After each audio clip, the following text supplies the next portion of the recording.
going to fade out. Right.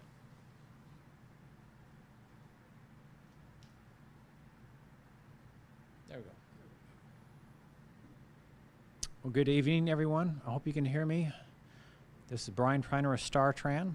We're starting our Transit Development Plan virtual open house, the first for us. So we hope it goes well here.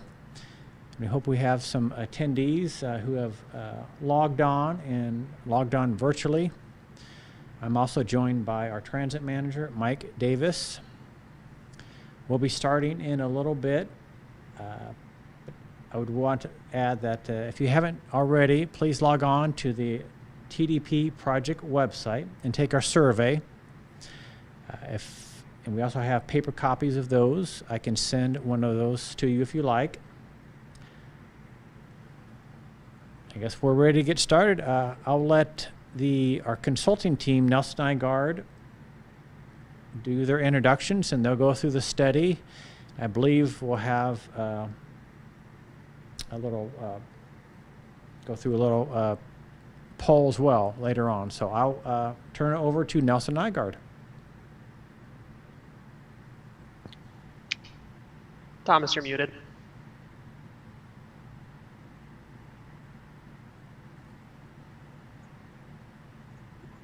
Getting ahead of myself. Thank you.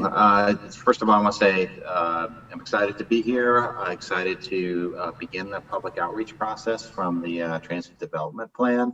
I'm Thomas Whitman with Nelson Nygaard. I'm the project manager of this effort.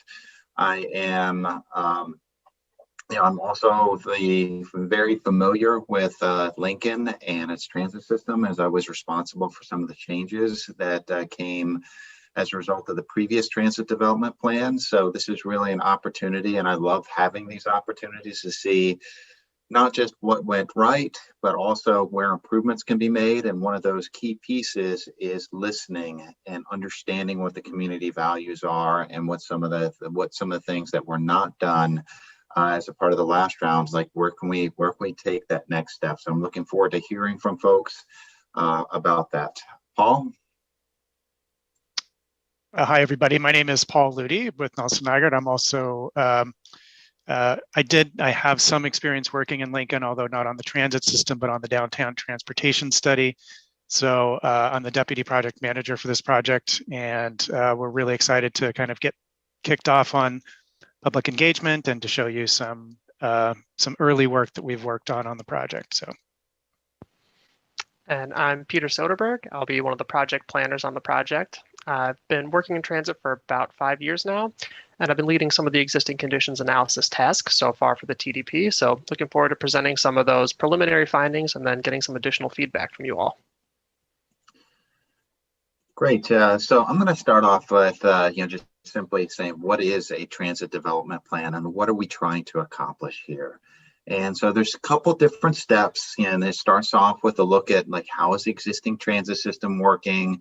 What are are things running on time? Where's ridership happening? When is ridership happening? Are the appropriate destinations being served? How's the paratransit services, working? Not just looking at the fixed route services, the 40-foot buses, but also the smaller buses that handle the Americans with Disabilities certified riders. And then we also look at comparing how the existing service is operating with the demographics, who's using the service, where the job sites are, when those job sites are operating or need service, and overall, what is the overall travel patterns within the Lincoln area. So to begin answering the question, does StarTran go to the right places? Does it operate at the right times? And, to give us an understanding of what the need for mobility is within Lincoln. One of the key other pieces, and this is really the beginning of this meeting, and talking with a series of stakeholders, is beginning to understand what the community values are. What is it that we should be looking at in terms of the key priorities for enhancing the existing system, making adjustments to the existing system, or expanding the existing system? And what we'll be doing as a part of this is to talk with existing riders through an onboard survey, which we'll be doing in late August, but most likely beginning of September. Talking with staff and bus operators, as well as having key stakeholder meetings, and we've already had a series of these. We started that process to again understand what are some of the needs within the community. Then we're going to take what we understand, what the existing conditions are, what the existing services operating like, what some of the future existing and future needs are, and what we've heard back as what the priorities are for the system, and begin using that as inputs to help us to identify what is a strategic plan for StarTran. Where should StarTran be 7 years from now?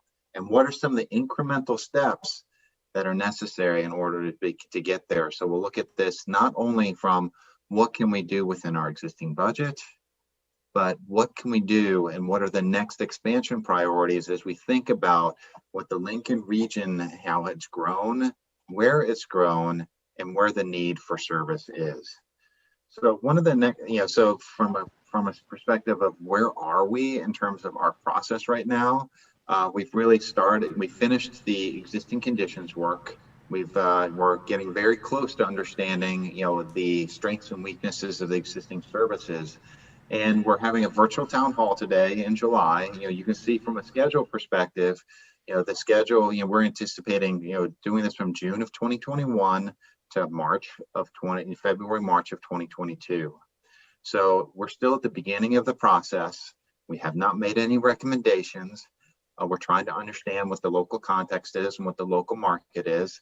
And we're still, as we call it, phase one. And as we think about phase two, which is in August and September, to take what we've heard and start developing a series of recommendations, come back to the community, come back to you in the early fall or mid-fall, and then finalize the plan after the turn of the year in 2022. So really, we've still got a long way to go.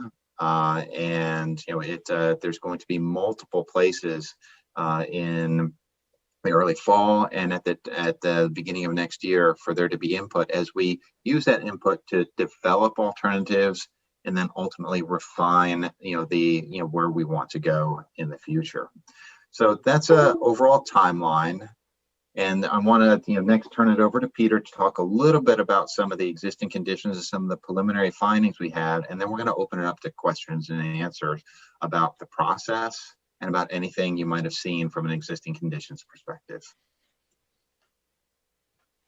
So one of the first steps in the existing conditions analysis process is to evaluate ridership at a system-wide level. So the map on the right here shows each unique bus stop in the StarTran system, each designated by a single red circle, and the size of that red circle is directly proportional to the average weekday ridership at that stop. And this exercise really helps us evaluate some of the strengths in the system by where there's higher ridership in a lot of key areas, as well as where there may be opportunities to improve service where ridership may be lower or underperforming. So one key thing to note about this map is that the transfer facility outside the Golds building is not shown, but that stop does account for over 1,600 daily boardings. It's by far the highest ridership stop in the system due to all the transfer activity. But by removing that stop from the map, we're able to hone in on a few other key destinations that really pop out. Some of those are UNL, Southeast Community College, several of the Walmart locations throughout the city, particularly on Superior Street on the north side of town, as well as 27th Street on the south side of town, and some other retail locations like Gateway Mall. We also identified a few corridors that have high ridership along the length of the route. So some of those are 16th Street, kind of going north-south through south of downtown, as well as the 48th Street corridor and the Holdridge Street corridor. So moving beyond looking at ridership, we also start to evaluate some demographic characteristics. First among them is looking at population density. Areas that have a higher concentration of people living in one place typically are able to support more transit than in other areas. And what we see in Lincoln is that population density is generally moderate to low throughout the city, but there are a few areas that have higher concentrations of population. So those are really around downtown Lincoln, near both the UNL Main and East Campus areas, along the 9th and 16th Street corridors south of downtown, And it's also important to note that all of these areas with higher population density are currently served by StarTran service. So the system is currently working well by serving all of these higher population density areas. Next, while population density may represent where some of these transit trips are likely to begin, looking at employment density shows where they may be likely to end. And the map on the right here shows the concentration of employment in the city of Lincoln by each of those orange or red dots corresponds to 50 jobs. And what we see is that employment is generally spread throughout the region, but there are a few areas with a higher concentration of jobs than others. These are really clustered around the downtown area near the state capitol and UNL. But one thing that's important to note is that through this census data set, universities typically report their employment data a little bit differently than most other employers. So the map may appear like UNL is underrepresented, but we do account for that and acknowledge that it's a large major employment hub in the region. But looking a bit outside of the downtown area, there's a few other employment hubs further out, including UNL's East Campus, the Gateway Mall area again, as well as several of the kind of larger medical facilities out on the east side of town, like St. Elizabeth's Medical Center, the VA Hospital, as well as Bryan Medical Center East Campus. And again, just like the high population density areas, all these larger employment hubs are currently served by StarTran service. Next, we look at transit demand. And what we do for this is really take a composite of both of the last two maps. So we combine population density and employment density to show where are those areas that have a high concentration of both employment and population. And what we see is that similar again to population density, this transit demand index is generally moderate to low throughout much of the city. But again, there's still these pockets that emerge as having a high demand for transit. These are again around downtown Lincoln, near both the UNL main and east campuses, Gateway Mall area, as well as the medical facilities on the east side of town. And it shouldn't be a surprise at this point, but all these areas continue to be served by current StarTran service.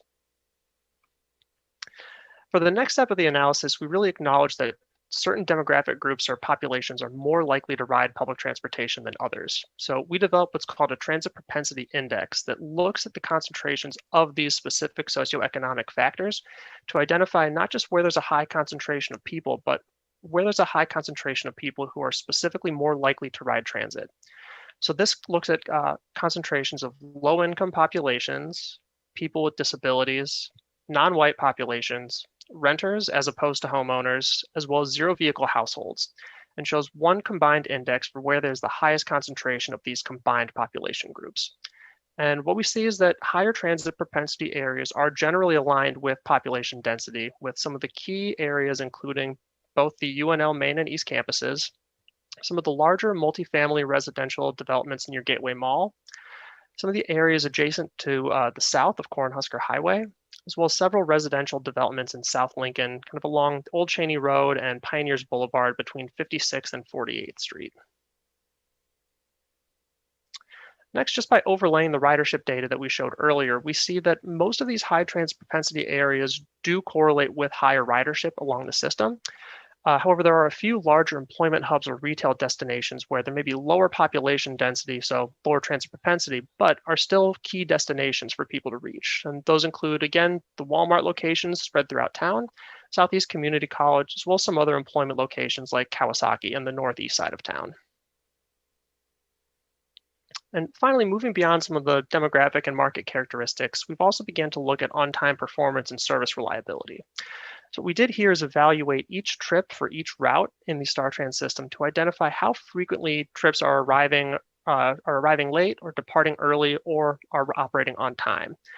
And the way we define this is that any trip that arrives over 5 minutes late is considered late, departs over 1 minute early is considered early, and all other trips are considered on time.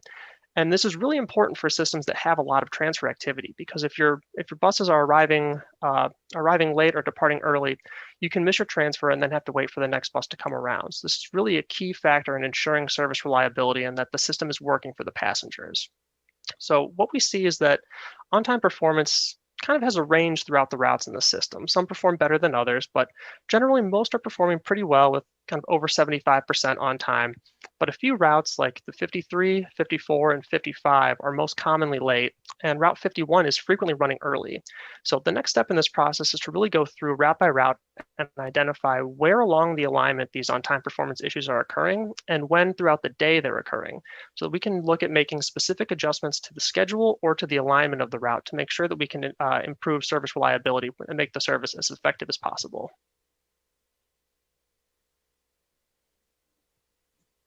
I think one of the next steps is that, Peter just gave us a nice introduction in terms of, where some of the existing ridership is happening, how some of the routes are performing, what some of the key demographic, features might look like.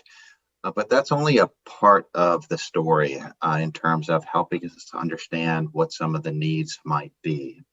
So, at the beginning, I think at the very beginning of this presentation, Brian Prainer from StarTran, had mentioned, there's a survey that's associated with this plan, and it is on our project's website, as well as at www.surveymonkey, that's one word, .com/r/StarTran TDP.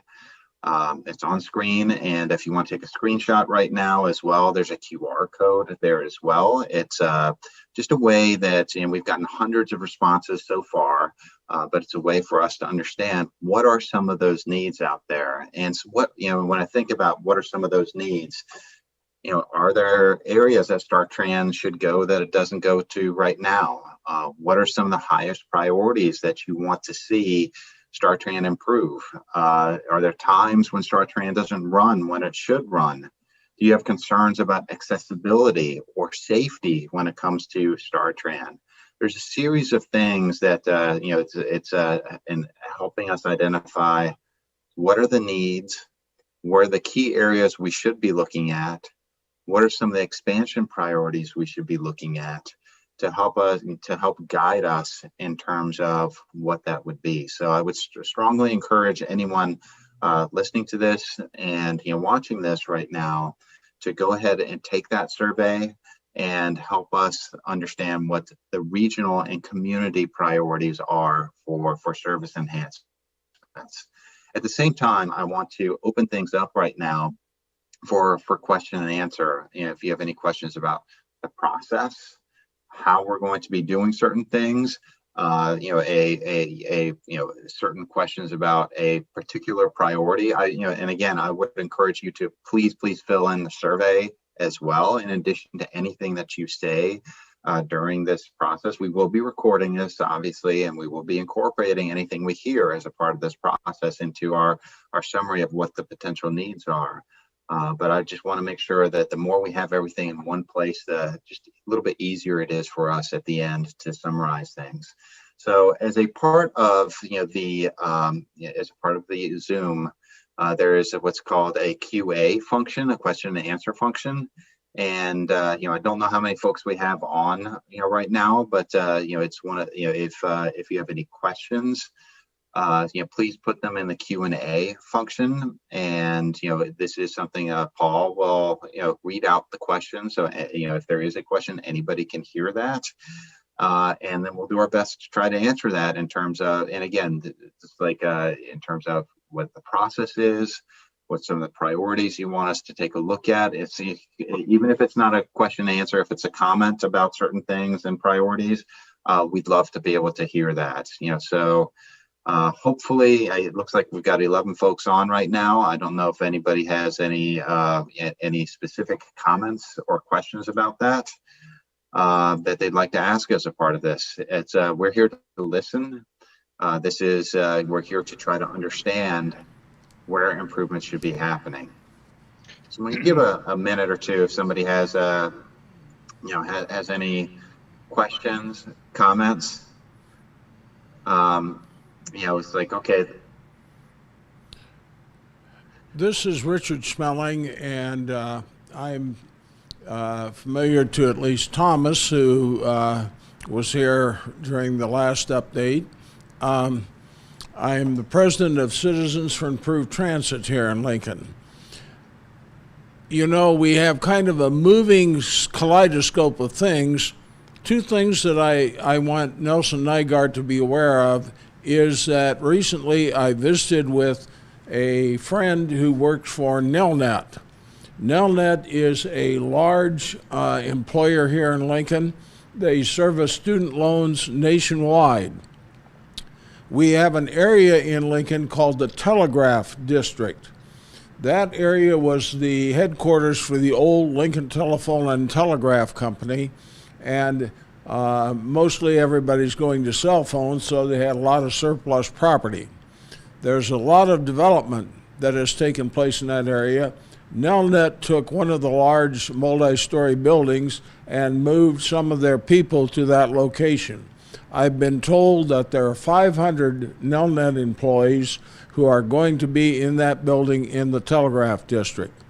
In addition, just recently it was announced that the Lincoln newspaper, the Lincoln Journal-Star, is going to relocate their headquarters from the downtown area to quarters in the Telegraph District. Also, there are a number of high-rise apartment buildings being built in that area. So I think that when you take a look at changes in our transit system, that's an area that's not served currently and needs to be served. One of the things that's happening in Lincoln, of course, is we're expanding in geographic area. And I know the ideal is that when you send a bus from the downtown hub, you try to get it out to the end of the route and you get back in an hour's time. Already on a couple of our routes, that's not possible. So now we're looking at a minute 15, a minute 30. I'm thinking that what we may have to do is take a serious look at having some hubs, some mini hubs outside the downtown area, and have basically, for example, 44 is a very busy route. Lincoln is growing to the east. It could be that what you could do is have an East 44 route and a West 44 route and have them meet at Gateway. Another thing that's a frustration is that Lincoln has changed. Everything used to hub in the downtown area. There's been a lot of migration out to the outlying areas, but we still behave like a hub and spoke system. And it's very difficult for me as a writer to go from southeast Lincoln to northeast Lincoln because I have to go downtown and transfer to a different route. We have some kinda crosstowns, but we don't have any pure crosstowns. And I think that we're ripe for having a crosstown on 27th Street, another one on 48th Street, and another one on 70th Street. So I hope as part of your study, you'll take a look at having some crosstowns. I don't want to monopolize all the time, but there's one other area I want to cover, and that has to do with the handy van service. We had traditional handy van service that's now referred to as paratransit. We have about 13 vehicles or thereabouts that are assigned to that service. And then recently, in the spring of this year, we added into that something that's called on-demand service. That, in my opinion, has not worked out well. People who book their handy van trips 2 weeks in advance are on the bus, and all of a sudden the bus gets diverted to do an on-demand customer. I think what we need to do is separate those two services, assign maybe 3 or 4 of the paratransit vehicles to the on-demand service, and have the rest of them be pure handy van. And we could improve the dispatching, because I know of several instances where a driver has dropped somebody off at the extreme north edge of Lincoln and his next pickup is clear in the south part of Lincoln. Similarly, we've had people that have been dropped off at the air park and the next haul for that driver is clear to the east part of Lincoln, Southeast Community College. And that's wasting driver time, it's wasting gas, and it's increasing transit time for the customers. So I think what we need to do, we have a computer system that in my opinion is flawed. I think we'd be better off with a human being dispatching the handy van and the on-demand, and we could get rid of some of the problems that I'm seeing in that system. So I've hit the highlights of what I wanted to cover here today, and if you have any questions of me, feel free to ask.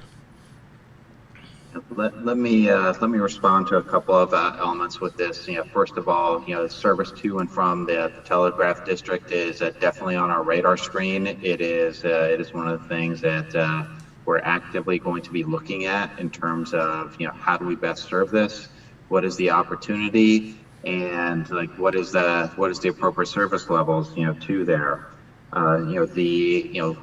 Between I think one of the other challenges that you have mentioned, and it's also on our radar screen, is some of the outline growth and what that might look like and what the implications are on service, and how service that is used to be an hour-long round trip is now certainly longer than that, and what the implications of that is on service. Looking at the appropriate ways to grow the service into some of these further into these areas that have developed in the past 10 years is something that we're going to do. In addition to looking at what are opportunities for mini hubs or smaller hubs where buses can safely meet and have transfers where it's safe for passengers to have transfers. That's also going to be one of the things that we're scoped and to do. And we're also going to be specifically looking at what are some of the opportunities for crosstown services or better crosstown services, so that you don't have to come downtown on, if you're making a trip from, as you mentioned, northeast to southeast Lincoln. So all of these things are things we're going to be specifically looking at. And finally, we're also doing an assessment of how the mobility on demand, or the on-demand service, and the paratransit service are working. So this is another piece of the transit development plan, and it's sort of a unique piece too. I might add, it's like I really have to hand it to StarTran staff for implementing something as innovative as on demand, on the fly. I mean, in response to a crisis, basically. And so now is really the time to take a look at this and said, how's it working? Is it working well? Are there operational changes we should make? Are there, how is it being utilized? These are all questions that we're going to be looking at as a part of this process. So I appreciate you bringing these up, and it really excites me to see that some of the things that we had on our radar screen are things that we should actually be taking a real close look at. So thank you. A couple of other areas you might take a hard look at is we used to have express buses here in Lincoln, and those went away because of budget constraints. And I think we're ripe for doing express buses, which could be combined with some park and ride. The other thing that we possibly should look at is that O Street corridor carries a pretty good volume. Should we be looking at some bus rapid transit on O Street? And that concludes my feedback to you. And both the looking at enhanced service levels on O Street and Park and Ride and Express Bus are also specific things that we'll be looking at making recommendations of how it could look like, where it should go, when it should operate, and just overall making an assessment. Is it the answer to the big question in my mind, is it the right idea for Lincoln? And that's coming. It's something we'll be taking a specific look at and have a recommendation that goes with that. So we had one other question that came in the Q&A, and it was like, when you say you want to hear from us, and it's like, I quote, this is when you say you want to hear from us, are you wanting us to recommend a route on a certain street or times we'd like to see the bus? How specific? And the response to that is, you can be as specific as you like, either as a general comment, or if you do have a specific improvement, a specific area, a specific time, or specific street you'd like to have service on, this is an opportunity. In addition to the survey, this is an opportunity for you to, much like Mr. Schmeling just brought forward, help us understand what some of those priorities might be. And I will just add to that if anybody would like to not type or have your question included in the Q&A section, you can also raise your hand. I can unmute you and you can ask your question that way. So if you would prefer that, it's nice to have the questions in the Q&A so that we have a record of it. But if you'd prefer, we can also allow you to ask questions directly.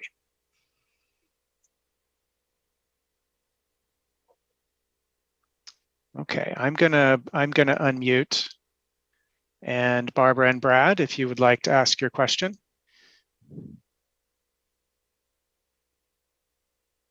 Let's see.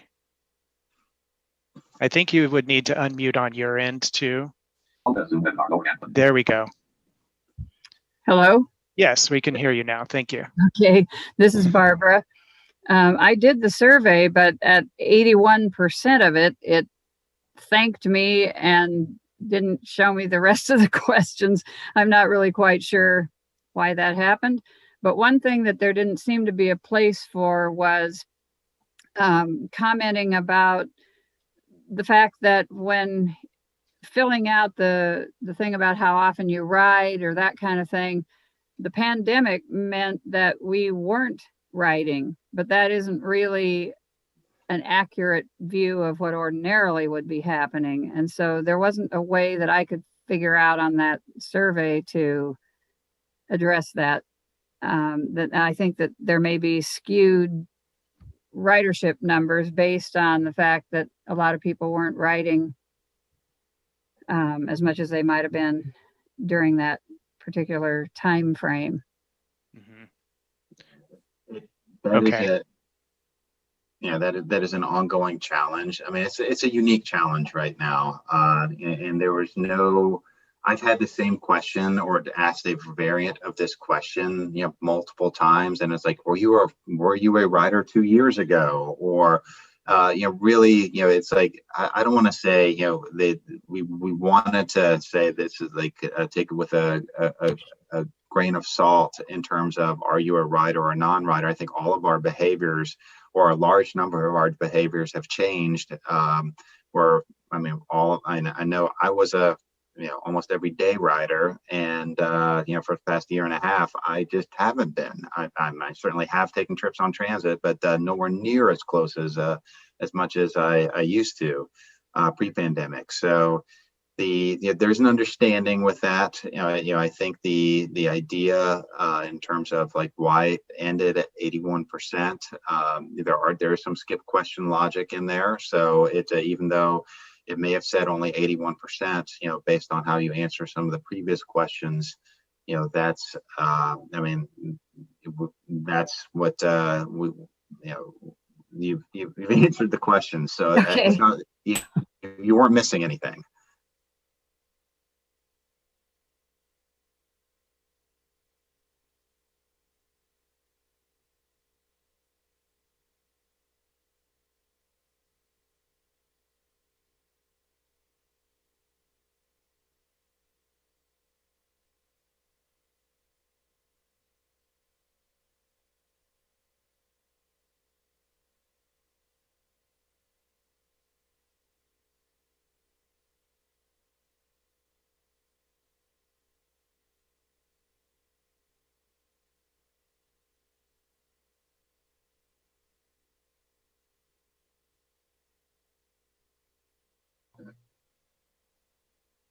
Here we go.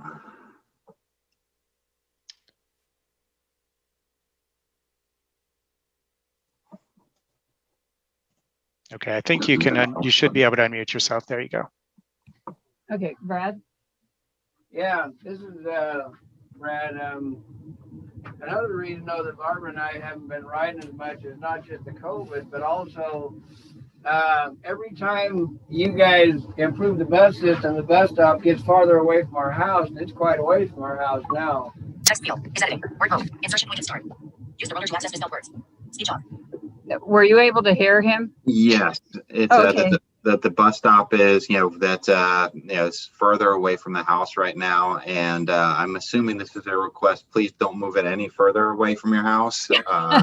That would be good, because every time they change the routes, they've gotten further away. When we first moved here, it was half a block, and now it's quite a ways.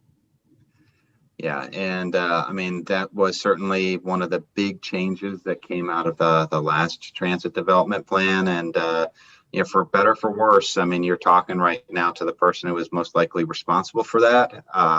So one of the things, in order to help us, if you feel comfortable, is there an address or a cross street? Cross street might be a little bit better. To say, hey, we want to make sure that their service is retained, relatively close to this, because we've already had negative impact as a result of service moving beforehand. I mean, is that something you feel comfortable sharing? Along Van Dorn. Along Van Dorn. All right.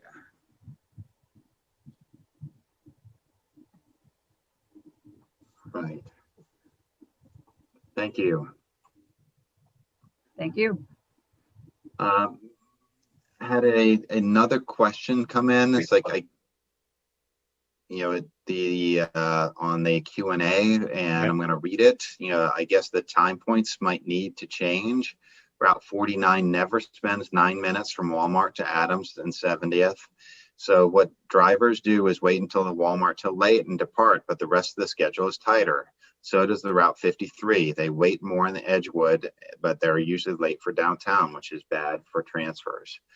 This is going to be one of the things that we look at as a part of this answer. This is going to be one of the things we look at as part of the process. And Peter had mentioned during the on-time performance look that we're going to take a look at what is the actual running time. What does it actually take to get from point A to point B? And we have the data, for every trip operated by StarTran, and we can, do a statistical analysis that, and I don't know off the top of my head what this segment, might look like, but if I know what other segments, look like, it could be a variance of, a couple minutes, either more than 9 minutes or less than 9 minutes. And certainly as the schedule is almost the same, throughout the day, and travel times might not be the same throughout the day, operators take it upon themselves to make sure that they stay on time. I think the thing that worries me about your comment is that they're not getting to the transit center on time for transfers. And that's definitely worrisome for me. But we will be, for every single route, be looking at, are they arriving at the transit center on time? If not, why are they late? And one of the things we have found, as you've mentioned in your comment, is that there may be times that they wait at the end of the line a little bit too long, and so that they're not, they don't run hot. Running hot means that they're early at a time point. So it's operators have a very tough job in variable traffic conditions to stay on time, and so that's a technique that they use. But sometimes they err in the opposite direction. So again, we're going to make an assessment of and look at the data. Are there opportunities to make the schedules better? Are there opportunities to ensure that transfers can be made?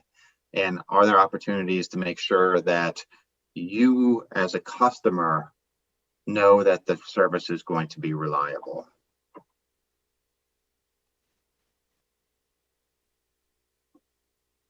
Hopefully that answers your question.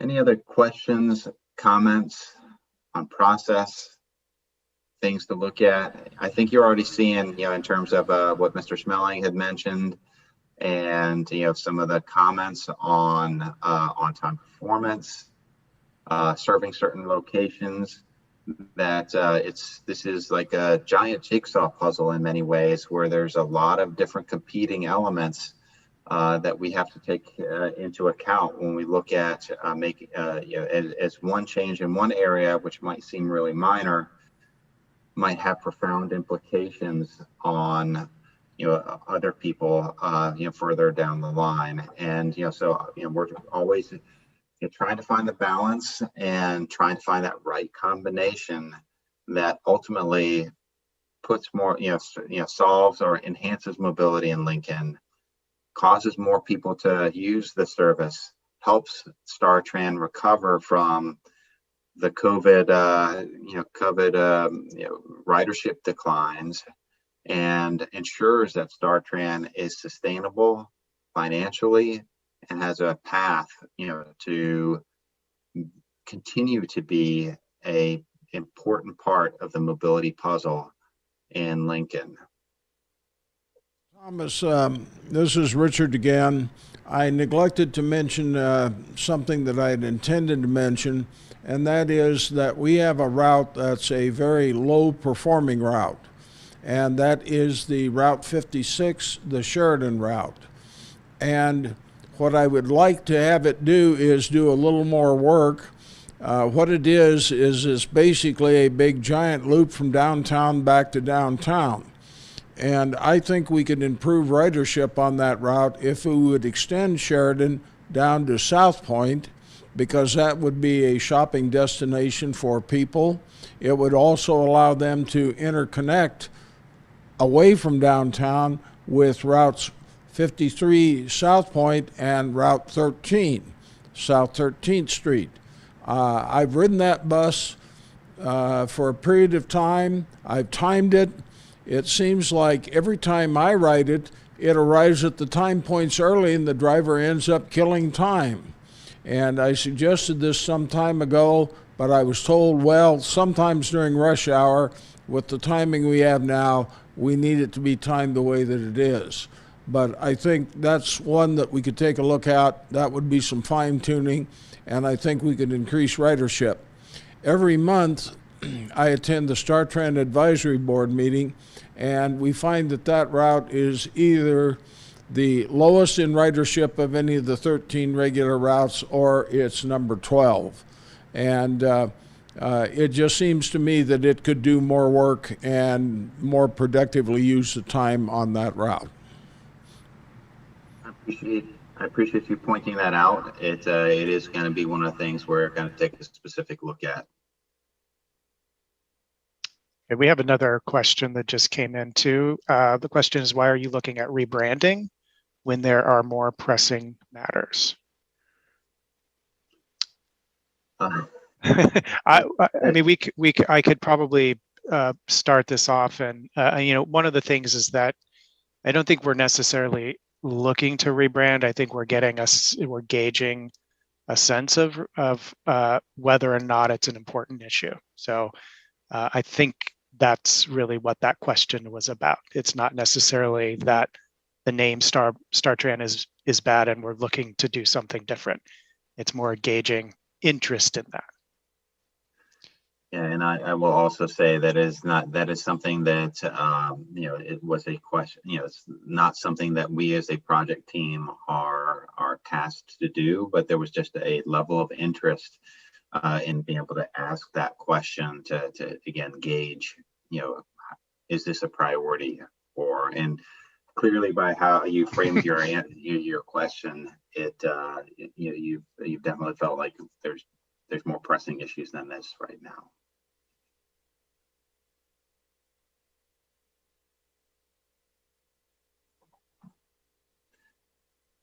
Any other questions, comments? Raise your hand.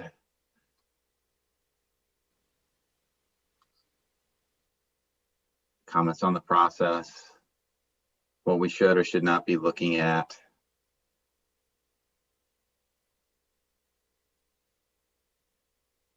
I always look at these as this is it's an exciting, to me it's like an exciting piece, and especially knowing what what the background is and what some of the changes that were beforehand.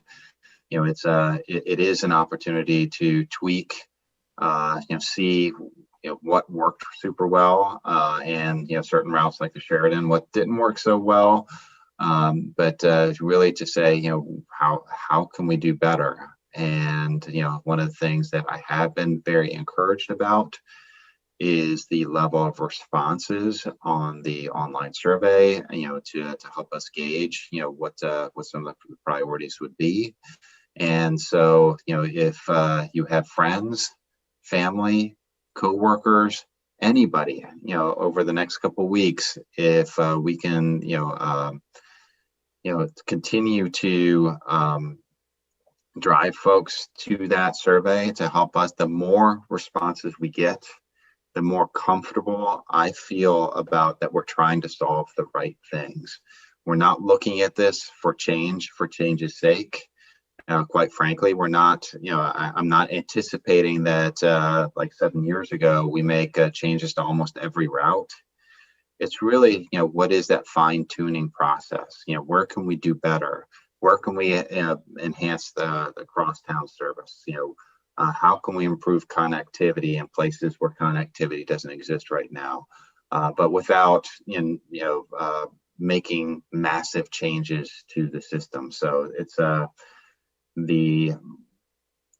this is just, again, one of the ways that how we anticipate things, how we anticipate this process to go through. There is another question came as a part of this, and it's the question is, as a part of the process, do you ever require the bus drivers and staff to take transit to see how things are done? I'm not going to say that is a requirement that we ever put on the staff, on any of the things that we do work on.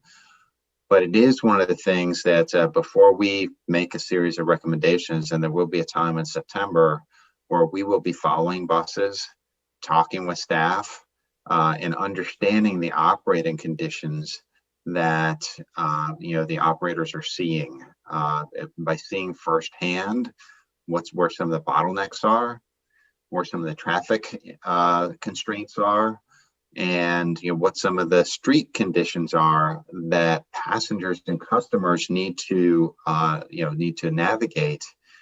It allows us to ensure that from an alternatives perspective and from an improvement perspective, we can take those into account.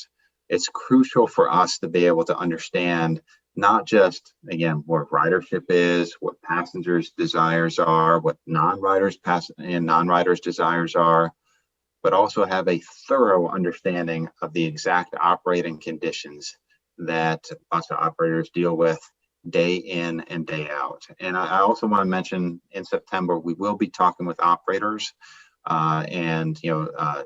understand, they're the eyes and ears of the system. They hear what customers tell them. They understand what some of the challenges are to keep buses on time. They understand what some of the connections people are trying to make. It'll help. It's one of the key pieces of input that we'll be looking at as we consider how to enhance service, how to make StarTran services better.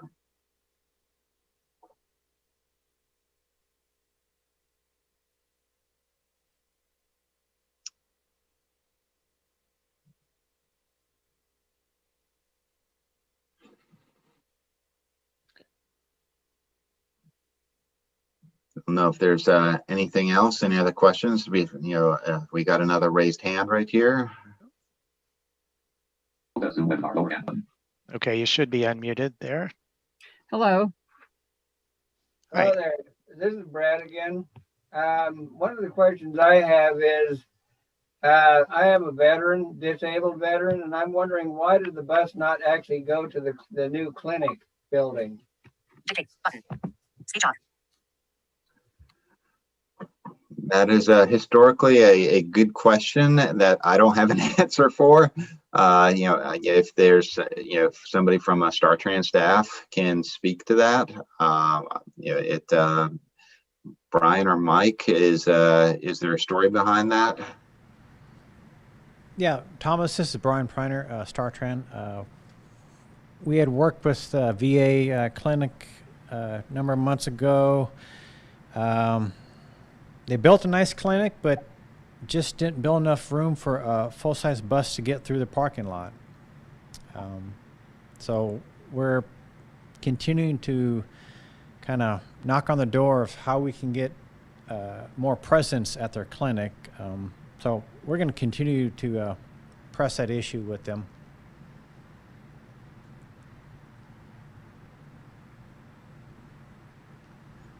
Thank you, Brian. Looks like we have another question here. It says, thank you for the previous answer. There are many overlappings of routes. So for example, the 51, 56, and 13 in Salt Creek, the 40, the 53, and 54 on 16th, 17th, and the 24, 25, 42, 49, and 27 near UNL. So the question is, I was wondering if those could be changed to cover more area. And that's, from the answer is yes, it could be changed. I know some of the overlap, between some of those routes is, overlaps between university routes and non-university routes, and the university routes have a different capacity requirements than some of the non-university routes. So that is a part of the puzzle. And in some cases, some of the overlapping routes are scheduled to run offset from one another, so that while it looks like you have two routes on the same street, it means that that street has more frequent service than it would have had otherwise.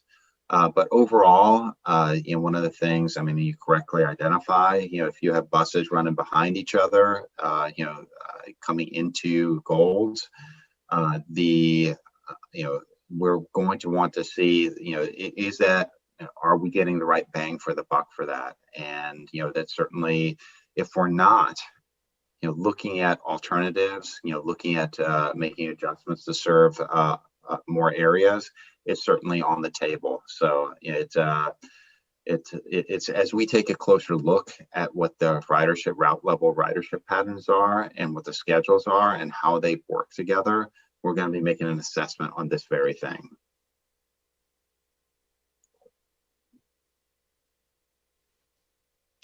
It looks like there's a follow-up question here.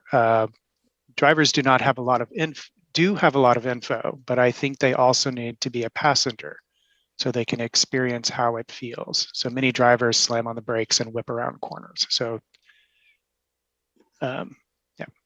I appreciate that comment, and it's also one of the reasons why it's important for folks like us also to ride the buses to understand what that experience is for customers.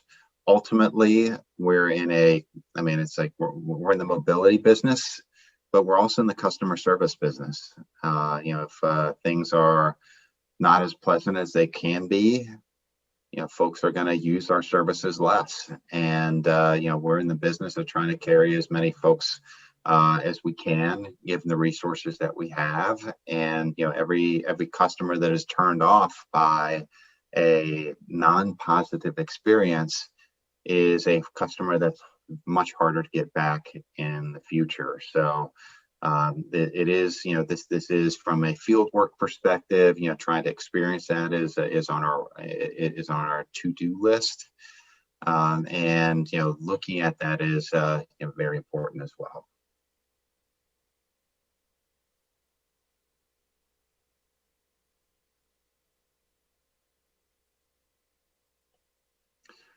Good questions here, and and again, this I love hearing how do we frame this and how what are some of the things you want us to take a look at. So these are good. These are great.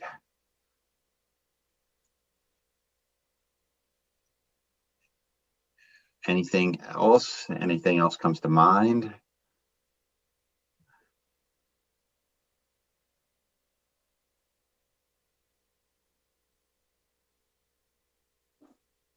I brought up in the past is that Lincoln seems to be really intent upon getting something called autonomous vehicles. They first proposed them for the downtown area.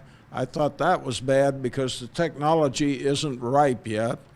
Now they're talking about using them between campuses for the university.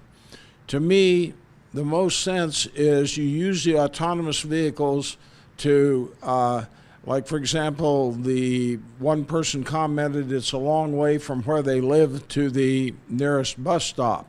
And to me, you could have the autonomous vehicles be little circulators in the areas where people are distant from the regular routes.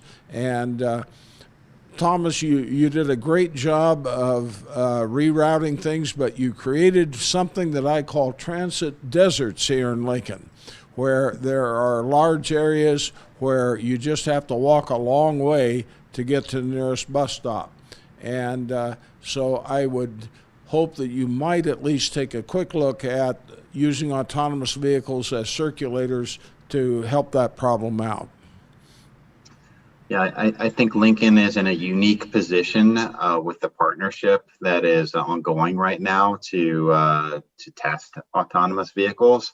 I think there's some great promise that has been shown, but as Richard, you had mentioned earlier, that there is also there's been a field of broken dreams in certain senses as well. Folks have been trying to perfect this for quite some time. And I'm excited by some of the advances that have been made, and I'm excited about some of the technology that we're seeing that is so much more sophisticated than even 5 years ago. So it is an opportunity, and as it becomes clear that this technology has a meaningful place in our mobility construct, I'm really looking forward to this as an opportunity to serve some of those areas that are just really difficult to serve cost effectively, and close some of these transit deserts, as you've mentioned. So I see it as a real opportunity, and as we move forward.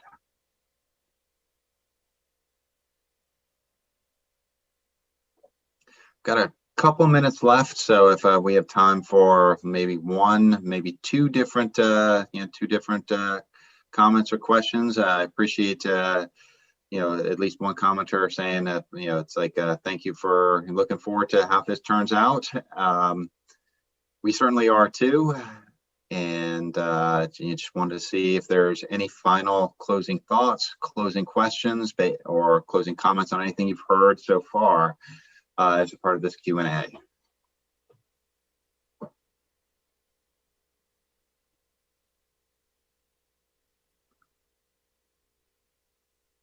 All right. Well, let me make one last final pitch for the survey.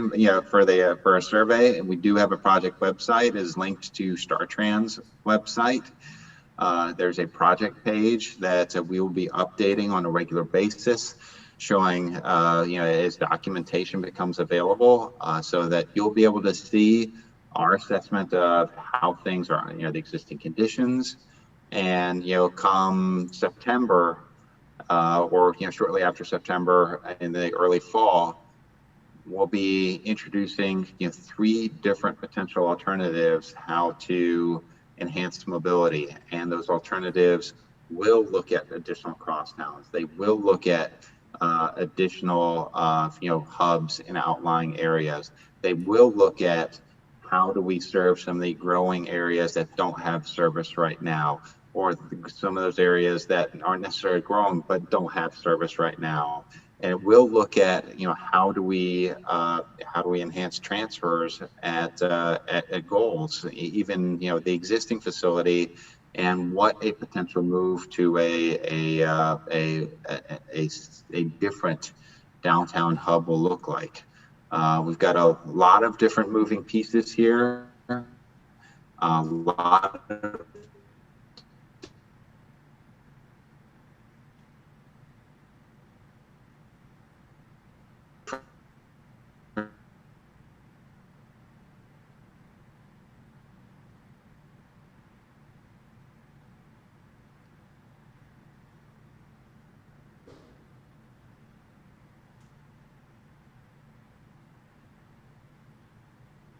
I think Thomas might have lost internet connection there. So if everybody can still hear us, I think what he was probably getting close to wrapping up and basically saying we're looking forward to the next steps here. There we go. I think you're back, Thomas. Okay. So anyway, I just want to say thank you. So I think Yeah, thank you, Thomas, Paul, and Peter for joining us, and thank you everyone who took the time today to participate in our virtual town hall. There'll be more events coming up as part of this process. So, again, thank you to everyone who participated.